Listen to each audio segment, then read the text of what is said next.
Should work. Okay, and now we are live. Nonprofit Problem Solver Podcast, episode 50. Believe it or not, finally here. So we've had a little technical switch to our platform for the live podcast. It's always been live, and we've done Zoom and we've done YachtMe and we've done. Now we're back to StreamYard, going live to social media platforms, Facebook, except today, LinkedIn and YouTube. And let me welcome my guest for episode 50, Jay Frost. None other than Jay Hello. Frost. Welcome, sir. Great to be here. Finally. Thank you for persevering through the technical challenges of getting your live camera feed going. Yes. You could have seen, you could have heard me, but you wouldn't have seen me. Maybe that would have been better. I'm not sure. But no, anyway. I don't know. It's, everything's remote these days, so it's useful to have the face-to-face, isn't it? Yeah. Okay, so let me just remind folks that this podcast is weekly. It's live every Wednesday, brought to you by YachtMe, the virtual events platform, which is free to nonprofits, and you should consider it for your virtual or hybrid event. And also PodPro Audio, making professional podcasting easy. So any of your audio or visual needs, contact my buddy Glenn at podproaudio.com. Okay, so the one question I think anybody who's working in nonprofits asks themselves, asks their friends and neighbors, asks their colleagues, asks coaches and consultants and people like us is, how do I find donors? It's like the number one question, right, if you're in nonprofits, is it not? Mm-hmm. Absolutely. And I can't think of anyone better to answer that than you, Jay. Can you just remind everybody a bit about you, a bit about what you do, and how they can find you online? Yes, and there are several ways that people can find me. So I'll list those a little bit later. But just a little bit about myself and why I like talking about this subject with people, which is that first of all, I've been in the field since the 1980s. So that was the last century for those who are counting. And the environment was very different then. I began in the field of giving and then came over and worked as a fundraiser on a capital campaign. And back in those days, it was not as it is now, where you have access to lots of information. So at your fingertips. The advantage and disadvantage of that change, and there, believe it or not, are a couple of disadvantages, are that we haven't necessarily utilized the wealth of information that's gathered every single day. I can't remember the rate of growth, but it's astounding, and of information available to us. But it's done in an uncurated fashion. So as much as we all love and hate Google, Google is not a librarian, and what it means is they're obviously delivering information to us that can be helpful, but it can also lead us down the rabbit holes we've all been experiencing all of our professional careers, whether it's 1 week or 10 years or 100 years. And so a lot of my career has been trying to figure out where are the people and the institutions, largely, of course, founded on individuals, who are interested in the same things and have resources to give. And so while in a sense, over my career arc, from being a grant maker to a fundraiser to a service provider and a consultant and advisor today, much of that has become easier to find out where people are and what they're about, what they care about, and how much money they have. At the same time, because of the wealth of information, I think it's become more important for us to focus than ever. Because we can risk myopia, but what the greater risk in the era of Googleization is that we waste too much of our time looking for opportunities that aren't real, when in fact some very real opportunities are usually right in front of us, and those people are feeling ignored. So that's much of my work. There's a risk of fear of not knowing, or fear of not knowing the latest thing, yeah, or fear of overlooking something which others might consider obvious, right? And we sort of indulge the overwhelm sometimes when it comes to information. Well, yeah, I think all of that's true, and I also think sometimes people will use it unintentionally as a way to avoid those very real human contacts. So, it's not just COVID. Although COVID maybe is feeding some of those tendencies as well, to think that we can do everything digitally And much of what we can do digitally. I mean, I'm not a troglodyte here. This is the medium we have to work with. We want to raise money, but also if we want to advance our mission. But we cannot rely entirely on this, because all the big money that we're ever going to raise, no matter who your organization is done in a very personal fashion. It can be done from 1,000 miles away, but it needs to be very personalized. And so we have to really focus on that. Find the people, get to know them, not just look for opportunities that are very far away and people who might be interested in the same things, but we don't really know anything about them. So the digital technical question is how to leverage it for what still need to be very real human relationships. Right. Absolutely. Yeah. Great. Okay. So let's launch into our question. I don't want to ask you how many times you've been asked the question, how do I find donors? Well, we knew this would be a great topic, because it is, as we've established, one of the most fundamental things. So when people do ask you this question, what is your typical response? I guess what I first do is I ask a lot of questions, because donors are everywhere. So the easiest answer would be, open your eyes. Yeah. But I would never say that, because that's very rude.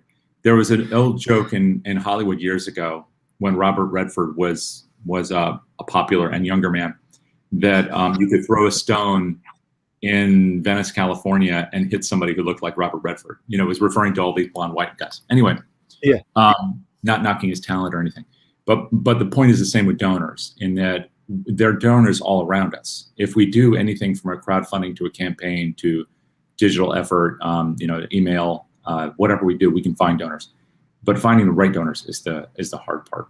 So yeah, the answer to that would be that we're going to look for people where there's an intersection of passion and for the cause, if not our specific organization, because they may not know us yet. Right. And they have the resources to do something about it. Now, we will have tools, and we can talk about this later, that can help us to do some prediction about people who may amass that wealth later, or relationships we can build for people who don't have either all that commitment yet, that affinity, or those resources yet. But for today, organizations can look at very specific, not indicators, but wealth characteristics that are very available for us using a variety of platforms, many of which are free, some of which are aggregated and come at a charge, but it's actually pretty cheap these days, as long as we're looking through the prism of the people who care about the same things. So in other words, we can't just look for people who care about the same things but have no money. And we can't just look for people who have a lot of money but don't care. And I know that that's very obvious, but I think that's the missing link in much of what we do. I hear continually still the same conversations about, let's just look for the people who have something. Like, who is our Oprah? Then, but we don't know Oprah, but we'd love to have her. Well, wouldn't we all? And then the other, which is, no, we're only going to look at the people who have a demonstrated interest in this cause.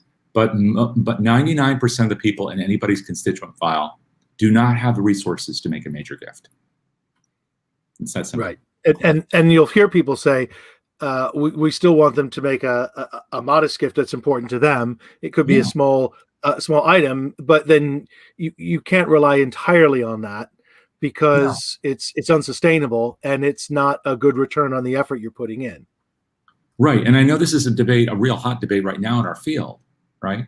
Where if we want to be truly representative, our organization's truly representative of the broader community, not just people sitting on our board today and yesterday, but really tomorrow, then we had better find ways to not just open the doors to people and hope they'll come through, but really make a concerted effort to reach out to all the communities of interest who care about the same things. So all of that's true. But most of those people, I don't care what our organization is, where it's geographically located, or what all those constituencies look like, 99% of those people would love to interact with us in some way if we're sensitive to them, but they won't have a lot of resources to give. Because while we would all like to see a more equitable world, it does not currently exist. There's only 1% of the population, or less than that really, that have significant resources that are going to help us through a capital campaign. And that's going to be somewhere between, depending upon its size, 95 and 97% of the money coming from fewer than 2.5 to 1% of our constituency. We've got to find those people and then show love to the rest. but those people are going to be the bulwark of anything we do. Right. And in this case, when we're looking at how do I find donors, we are really focusing on financial donors. It is worth saying that there are people who donate their time that we call volunteers, and there are people who donate their expertise. We call them partners or board members or advisories folks. But really, what we're talking about in this particular episode is how do I find financial donors, money donors? Right. Yeah. Absolutely. And they do tend to come in very specific pockets, right? So in the United States, we're looking at people who have one of really 6 characteristics, generally. So they're going to be people who have given to us significantly over time. That's one easy way to figure it out. It's a soft indicator, but it's a good one. People who are owning significant real estate, usually about $2 million plus, or multiple properties in excess of $2 million in value. Multiple property owners are particularly important. You have individuals who are owners of private companies, and the way I like to look at that is not just any private company, because there are 28 plus million private companies in the United States alone, but rather the companies that do in excess of maybe 10 million in revenue. And the people at the company are maybe over 45. These are general benchmarks. They're not perfect for everybody. They're not but perfect, the kind of people who are going to tend to transition, sell the company, give it to their children if the children want it, and often they won't. So it'll be a matter of a sale or merger, and that's a liquidity, right? So you've got those, and then you have another couple of things: people who are known donors, or not just to philanthropy, but political donors. And we can talk more about that because that's complicated, but also very important. And then finally, people who are insiders in the stock market. And that's a very small population. It's probably fewer than 1 million people going back to 1985.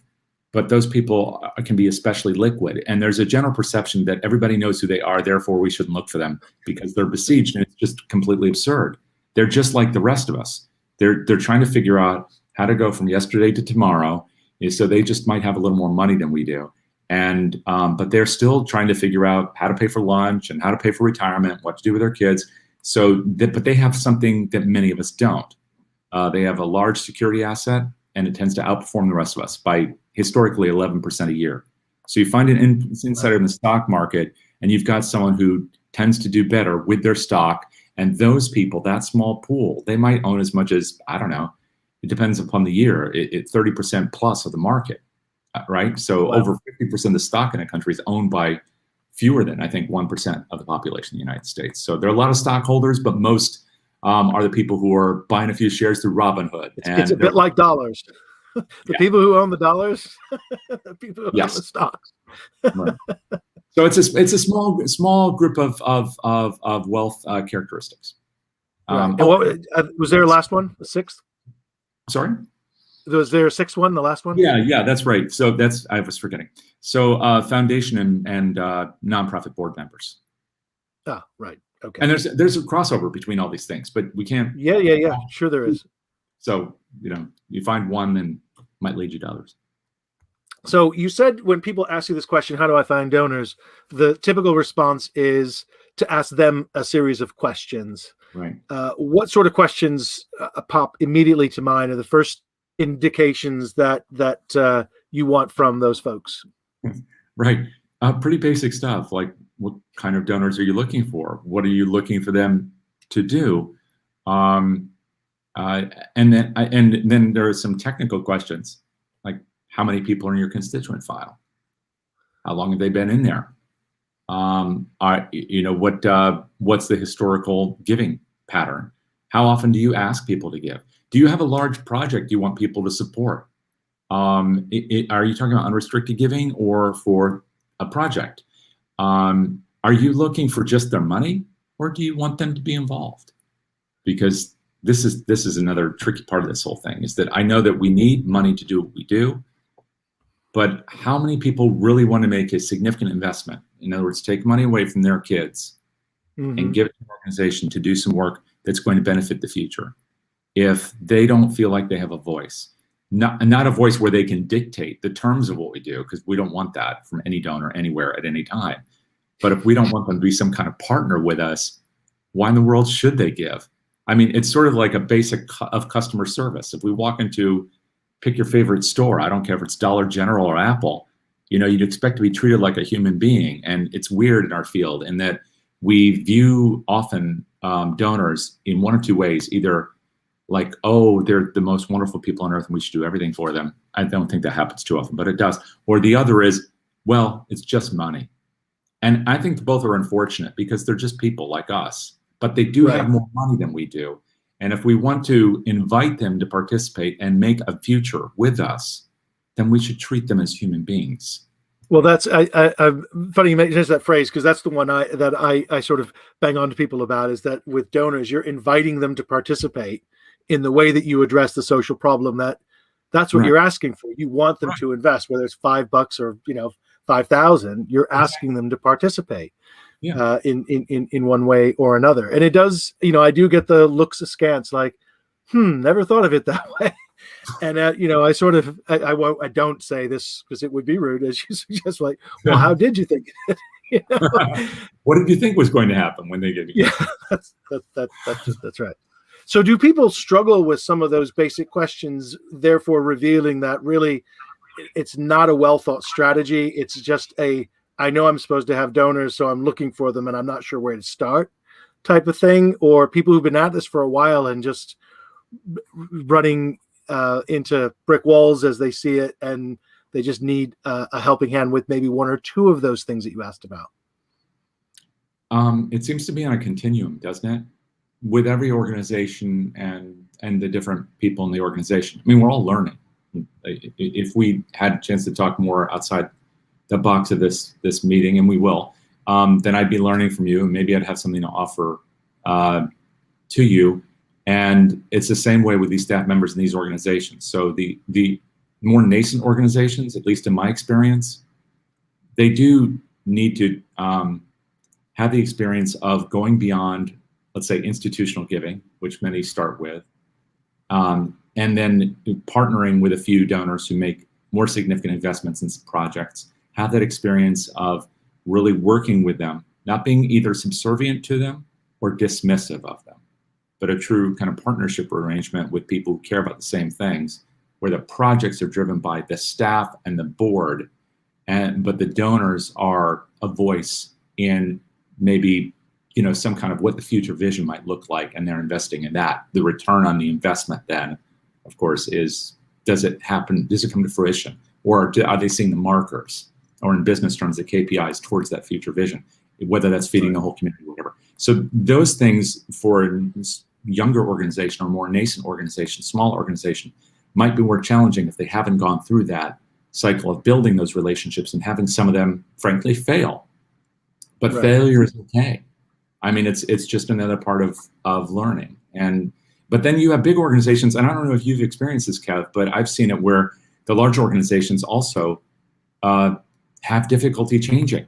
So they get into a pattern of behavior, and they're very smart people, and they just do things one way. But then, you introduce them their idea, and you and I are both here on this platform. We've been doing this stuff for a while, so we're comfortable working in digital media when it works for us.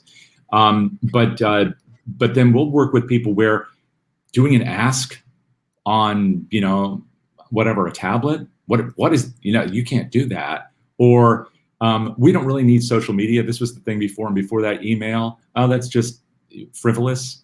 And now it's, when I have conversations with people about things like TikTok, and they're kind of saying, oh, that's just for kids. And I'm thinking, that's hundreds of millions of people. Or on Twitch, hundreds of millions of people. And so today, little Isha will raise probably, I don't know what she's going to raise, but my guess is at least $100,000 or something for St. Jude's, doing streaming of probably Minecraft or something. I mean, we have to be aware of the changes. So whether we're a young organization trying to figure out, or a more mature organization, I hope we're going to leave at least 10 to 20% of our room for change in our budget, in our staffing, and in our thinking.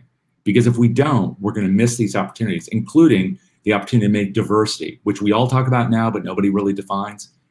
In other words, really making real diversity, not performative. The only way to do that is actually budget. That's the only way to happen. Yeah, I like that 20% for something different. If you don't invest in learning, it doesn't It does sort of happen by accident, but Yeah. not in the most productive way. And in the same way that you would expect programs to evolve and to learn and to engage with their communities or their recipients or beneficiaries in the way that is most relevant to those people, and therefore is changing with the way society generally changes, adoption of technology and so on. Why would you not do that on the fundraising, the revenue side? Being stuck in your ways doesn't seem to make much sense. Right. And it happens to everybody. I just went through this week. We started by talking about how so much of this is virtual now, but I'm actually at a physical meeting in Baltimore with a whole group of people, a company. They're all coming together. There are going to be 63 people in a room. And so for some of us, now we're accustomed to that, even though we're being careful. And for others, it's terrifying, right? We're in the middle of Delta. But in the middle of all that, the subterranean level of how business operations work, we spent time earlier in the week going through a closet at one business and going through materials, many of them in print, many of them printed by the thousands, for things that now are obsolescent because either branding has changed or thinking has changed or our environment for customers has changed.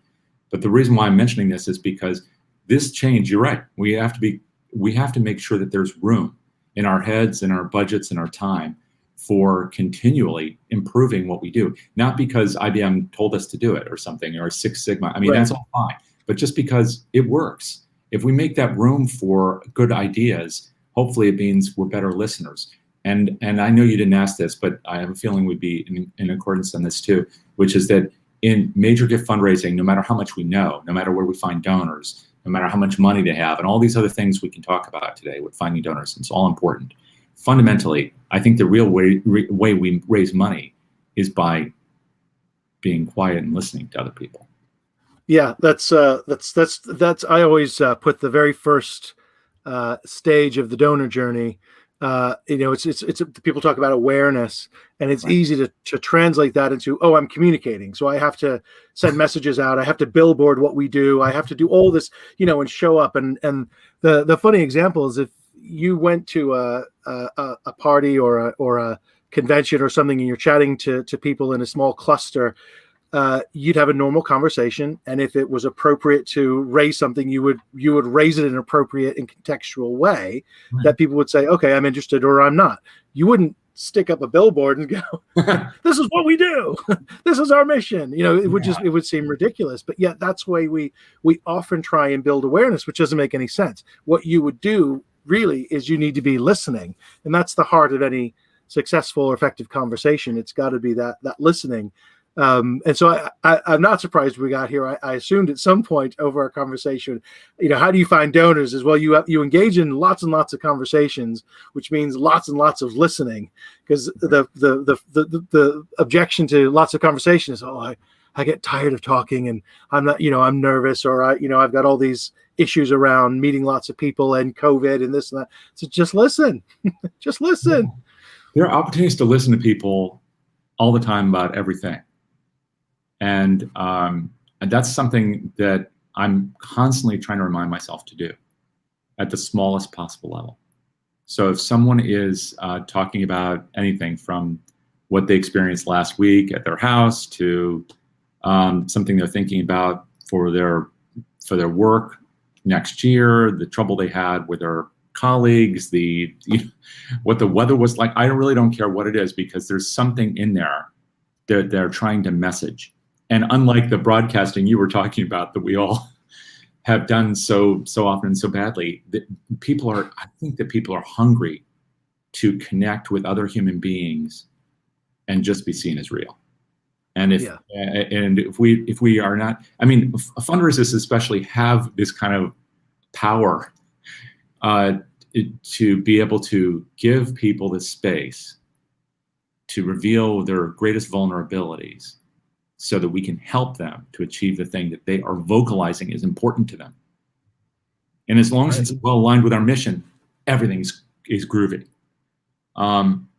So when we're trying to sell, it's the opposite of what we need to do. Yeah. It is not sales. It's as it feels. It's sort of like you're bringing people to you in an invitation, sort of way, rather than trying to push something towards them. Right. Yeah, absolutely. So where do you feel that people get most hung up in when you've had this conversation with people about asking them a set of questions that you shared when they ask, how do I find donors? And you probe a little bit, what seems to be a common obstacle or area that people seem to get stuck repeatedly? There's so many, but the biggest one is I think the psychological hurdle, but then it's often masked as a technical or budgetary one.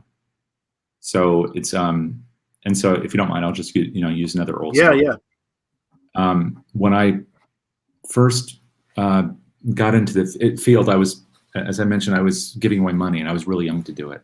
So I was 24, and I was at the National Endowment for the Arts, and it was a great experience. There was $2 million that I was responsible for managing, not deciding on. Thankfully, these were peer panel review process. So I'm not saying I picked the people, because I didn't.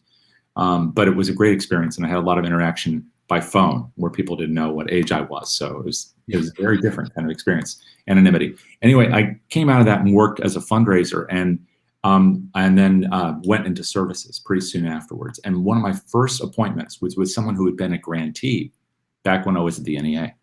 And they wouldn't have known me really or anything. So that's not a part of that story. But the reason I'm mentioning this is I had kind of revered this organization because I saw them as being so inventive and doing all this great work, and they'd received grants, and they had all these wonderful people serving on the boards. And anyway, so I was selling a screening service at the time for a little unit of a company, which was later part of Thomson Reuters. And it was all securities data, which is how I got involved in a lot of this stuff. And so I went to them and I visited and I ran their file, which is to say they had 5,000 or 10,000 records, I don't know, something like that, of people who had gone to shows and given a small donation, whatever. We ran it through the service. We brought it back to them. We showed them the data. So the technical wasn't an issue. Sometimes you talk to them and one of the hurdles is, I don't know how to get my data out. That's really, you can figure that out. Right. Another is, I don't know how to put it back in. That's another one that's not really an issue. Somebody can help you with that. And the vendor should. Yes. Then another part is just, getting people to recognize what they don't want to recognize. So this is the big one. This is the psychological one. So I brought back the data to them. I showed them all this stuff. There were all these people in there who were pretty rich in a small file. They had gone and bought tickets to shows, and they sat there watching stuff that most of us would scratch our heads and say, what does this mean? Okay, so it's that experimental. So if somebody is willing to spend money to see that, they care.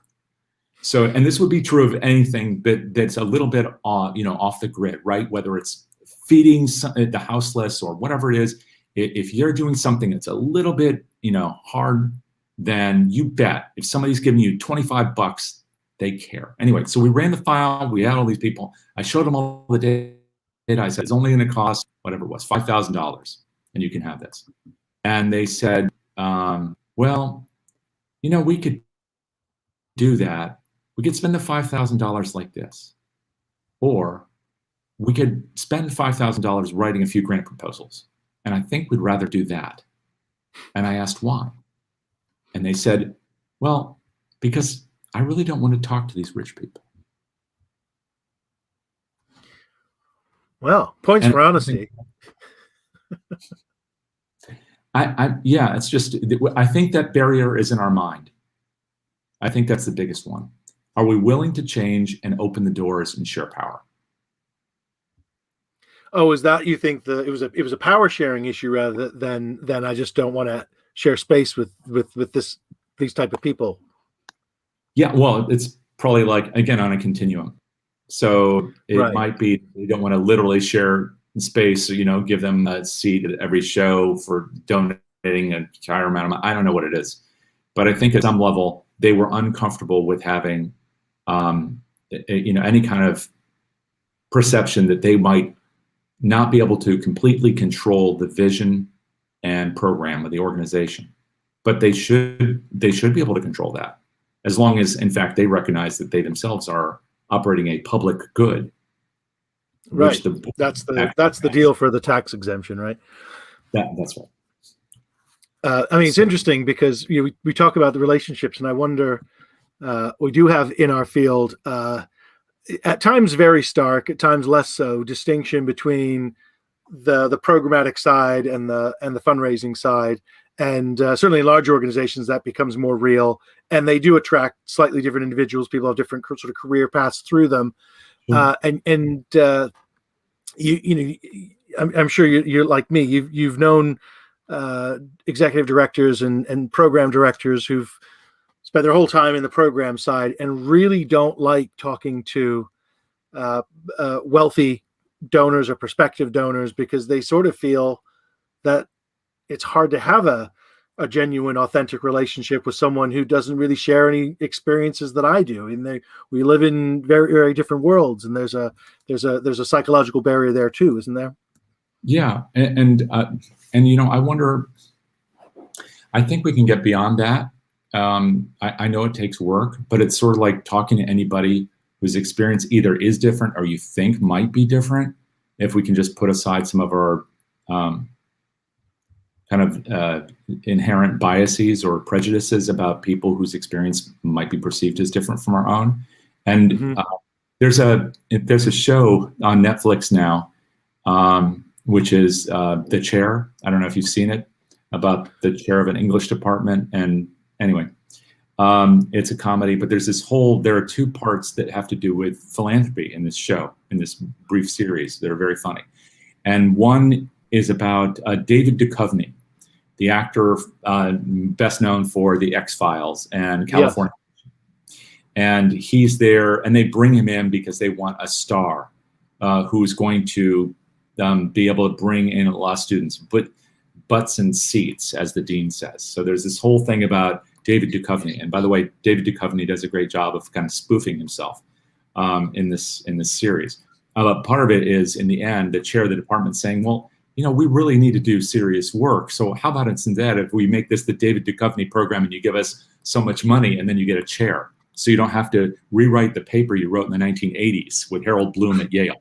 So it was kind of funny because that seemed a little more real to me, because it was a real conversation between the character of the chair of the English department and the character, the fictionalized version of David Duchovny, having a conversation where at first she's walking through this guy's house where he's an indoor pool and he's, playing a guitar in his bedroom. And, so they're, in other words, worlds apart, but then they can have that conversation. But then there's another part where it's the dean and the trustee and the chair of the program. And she's the one who sets all the wheels in motion, the trustee, by saying, this is the kind of thing we need to do.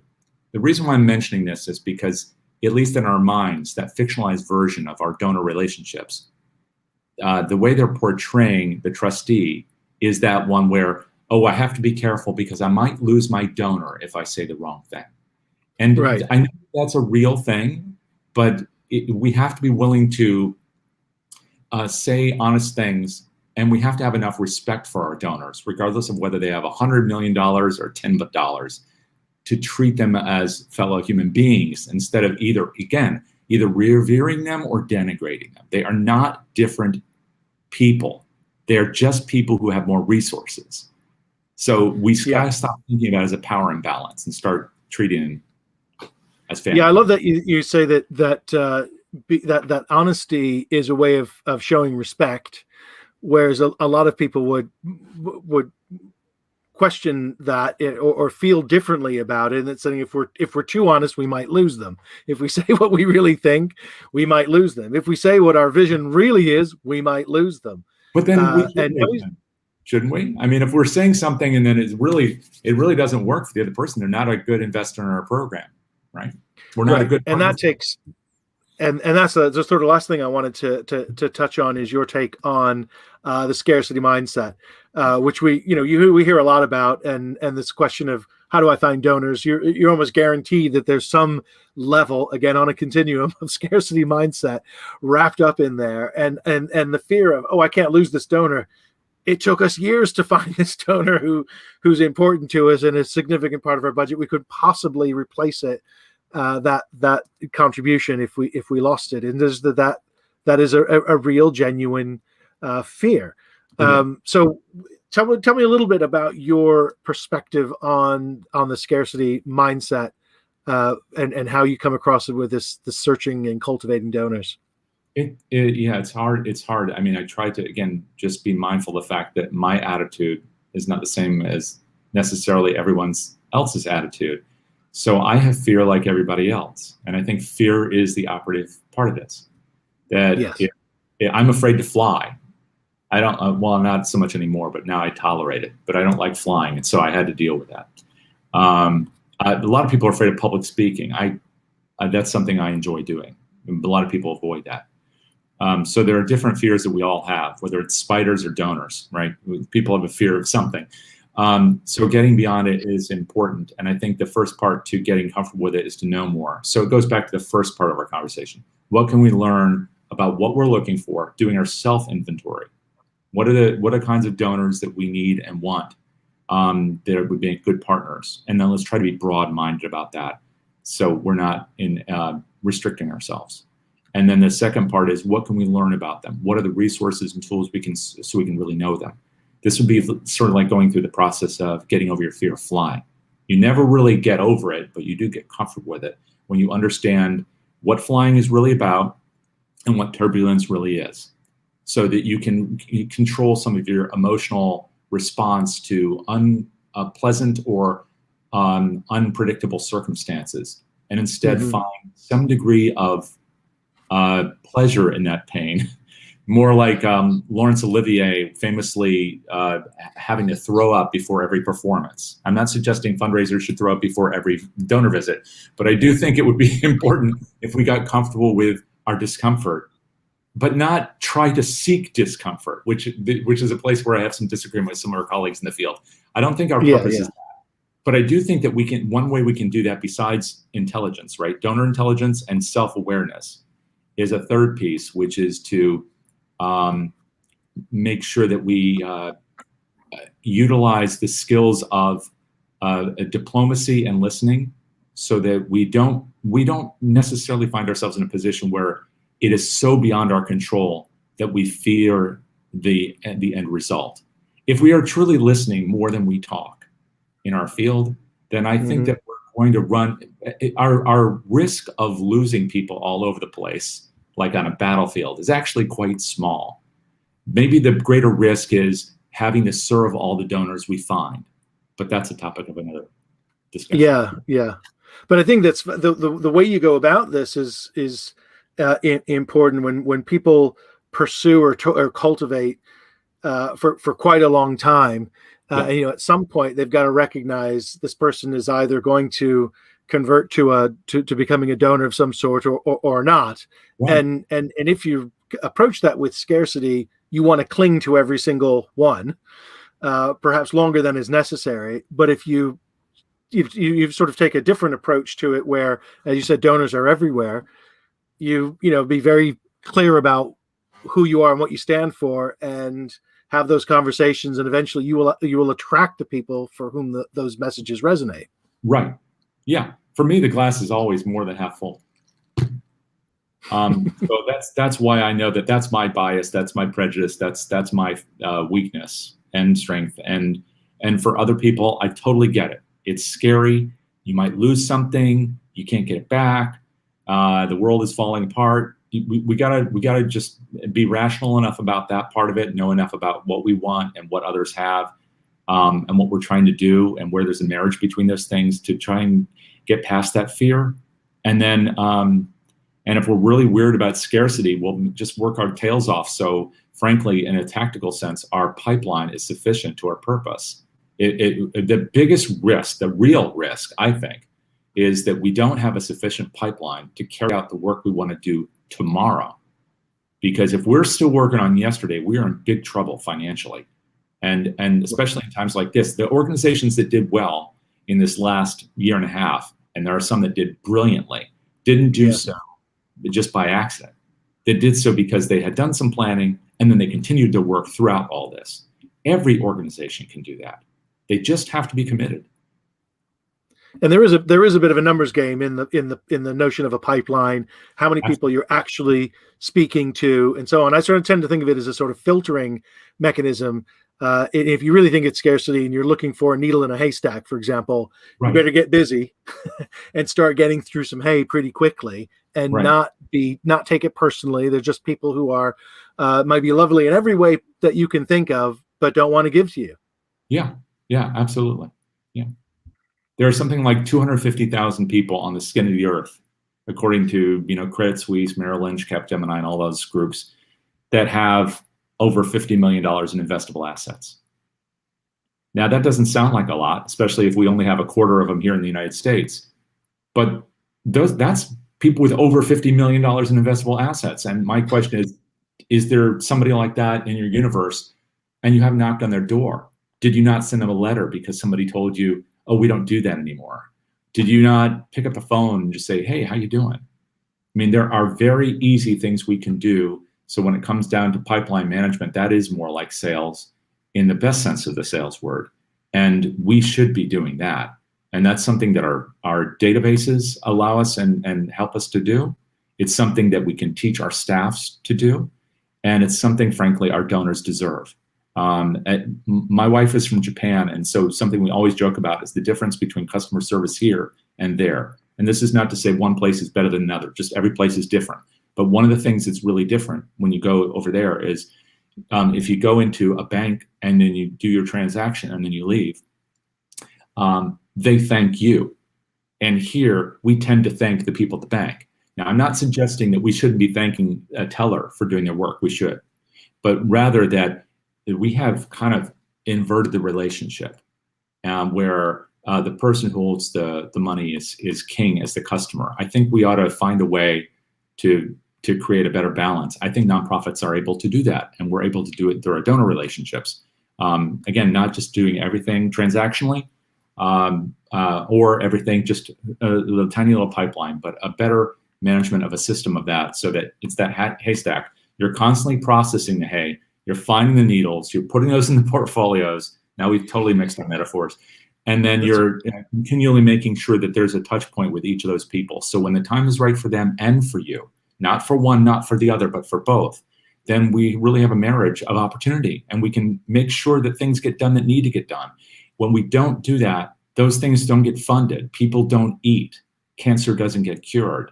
So while I think this stuff is a lot of fun and funny a lot of the time, I think it's desperately serious, and I think we should take it seriously. And the best and easiest place to do that is by just finding who aligns with our mission, you doing that research daily, and then picking up the damn phone and finding out how people are doing. Yeah, reducing it to some simple actions that you can repeat over and over and over again, and they will yield results. And then the same applies to finding donors of other things besides money, your volunteers, finding eventually your board members. I mean, if there's a secondary question after how do I find donors, it's how do I find board members? And it's really very, very similar processes, although you're looking for something slightly different. But Yes. the idea of this question of search is similar, but based on your perception of what you think the world is outright outside your door, right? Right. And Kev, I do want to say something, and this might sound like a commercial, but it's really not meant to, because I am affiliated with one of the screening companies. But I would say this would be true of any screening company. So if anybody listens to this now or in the future and they say, okay, but really, how do I do this? Because I don't have a staff to do it, and most of us don't, or they don't have the time to do it, and most of them don't. Then there are various companies that can do a screening, which is where they take a file, they run it through a process, and they can return results. But what many people either don't know until they, are investing in the companies, is that all those companies will do a test. Some of them will even test a substantial, if not the entirety of the file. And I really strongly recommend that, not just to compare products, but to compare our impression of what's in our database, who those people are, what they care about, how much resource they have, what they give to currently, to what is reality. So not just running the people that we know through a test, but running a sample of the file. Because I just heard another story just yesterday where someone told me about how they had identified a major Microsoft donor for one of the universities when they were on the staff. This was a number of years ago, but it was because they had themselves worked at Microsoft They knew that person had married somebody who was a senior executive. That person retained their maiden name. And the only way that they knew in the file about this was she just put her memory together with these people that were in the file. So she made that mental connection. And then that person turned into a $30 million gift. So it was they developed a process, part technical, part human, where everybody knew what we were looking for. Again, the first, let's figure out what we want. And then they applied the data to it. And then they had real human conversations internally and externally that invited people to give. It does work. So it was a great example of that an appropriate balance of what's routine and technical and automated, and then when you actually have to humanize it and be real and have those authentic human conversations. Right. Absolutely. Yeah. Again, I don't want to oversell the sales analogy here, because I do think that there are good sales approaches, and there are approaches that clearly don't work in our field. But some of the technical aspects of what we're talking about is just a business process that we can apply to what we do to be more effective and more sensitive, both to our staffs and our boards, but also to our donors and prospective donors. But then there are some things that we do that are unique to us, where we really do sit down and listen, almost like a therapist would. And I think that's a unique gift we have to offer. And I don't think if you go in to buy a Tesla, that's the conversation. I mean, maybe people start revealing why they want to drive a fast car, but I think mainly people want to buy a car. And this is different. If somebody's sitting down with us and talking about how they want to be remembered by their grandchildren, that's a different conversation. That's a gift to us and to them. And it's not transactional. I mean, I think that's the key thing. It is not transactional. I think that's what we always learn, is that the transaction doesn't work. And the irony, of course, is that the people who have this fear, this scarcity mindset, almost like to want to dart in and out and get it over quick, which is almost by definition transactional. It's like the slow burn has to start somewhere, and that's just often the way it feels. Do you run into this a lot when you talk with people in the field, just being afraid that there's not enough out there? There's not enough out there, and also wanting quick answers or quick steps or things that are not elongated. And I think you've got to ask yourself, are you prepared to have genuine relationships with the people you're asking to invest in your mission and your programming? Or do you really just want them to give you money? Do you want them to be sort of anonymous? And that latter, if you pursue the latter approach, there's no surprise that you find that's a scarcity mindset. Yeah, true. There's a guy, David Lively, who's up at I think it's at the University of Illinois. And David, if you hear this, I'm sorry if I got the wrong institution, but he's a brilliant fundraiser, and he did a session for a series I do for Donor Search called the Mastermind Series, which was a webinar on portfolio management, which sounds probably dull, but for anybody listening to this, if you need one little session in addition to everything you're doing, to help somebody figure out how to build a business process for doing the things we're talking about, David outlines that really clearly and specifically. So there aren't many things that are the 1, 2, 3, how to get it done that are really that valuable, but he does it. And one of the key aspects of what he's talking about is we don't need a portfolio of 150 to 300 people or more. We need a smaller portfolio. Whoops, it looks like I disappeared. We need a smaller portfolio where we have more engagement with them. So the reason why I'm mentioning this is because it may elongate the amount of time we spend with these individuals, but it means larger investments by these individuals when they occur. So the both on the bottom line and for the relationship, we benefit by taking time. And if we took that much time, buddy, of course, we'd never raise anything. But if we try to go really fast with everything, we never raise very much. So it's really about, again, thinking through what we want to do, getting the data to do it, and then having a flight plan. And the translation to the sales culture is if we know through for-profit commercial sales that there's anywhere, pick a number, 6 to 12 touches with the customer before they are prepared to execute a transaction. If we're really looking at a deeper investment type relationship, it's surely got to be many more touches than that. And when you apply that to the number of people you're trying to teach. You can work out a process and how many people you can actually have those genuine conversations with. Right. Yeah, absolutely. Yeah, we can only manage so much. I think there's a reason why we only have 7 numbers in a typical phone number here in the States. It's only yeah. But besides, we spend more time naturally with the people who are closest to us. I mean, that's just what we do as human beings. And so wouldn't it be naturally the same thing with what we do as professionals? One would expect. Okay. Thank you so much, Jay. I really appreciate it. Thank you for persevering through the camera issues. I'm sure, obviously, it doesn't play out on the podcast, which should be available soon. Folks can watch this on LinkedIn and YouTube, and I will whack it up into the Facebook group as a standalone video, although the live didn't work, but that's okay. Just as we come to a close, Jay, can you remind people where they can find you online if you're happy for people to approach you with specific questions and reaching out and anything that you offer in terms of masterminds or programs and stuff? Sure, absolutely. If anyone wants to reach me, you can find me on LinkedIn, of course, Jay Frost. You can also find me on Twitter. My Twitter handle there is Gordon J. Frost. And I'm also available through Facebook at Frost on Fundraising. I do have an association with DonorSearch, which is a company that does a lot of great donor intelligence work, ranging from some of the things I was talking about on wealth analytics, but also especially on philanthropy, lots of information on people's giving, and increasingly on artificial intelligence and fundraising, really interesting stuff. And Nathan Chappell's work there is really extraordinary. And that's all available through DonorSearch at donarsearch.net. And in fact, if you want to, you can reach me there at j@donarsearch.net. And I'm affiliated with other firms, including Brian Lacey and Associates and others. But if you're interested in the kind of conversations that we're having here, and you want to add to that, the Mastermind series is our offering. They're non-commercial programs like this one that allow people to have a conversation or to share through a CFRE accredited program. And we have a podcast series where people talk about their lives in fundraising. So all that's available at donarsearch.net.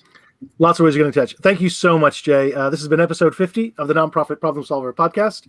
And we will see you next week with John Williams from Life That Counts. Take care, everyone. Thanks so much.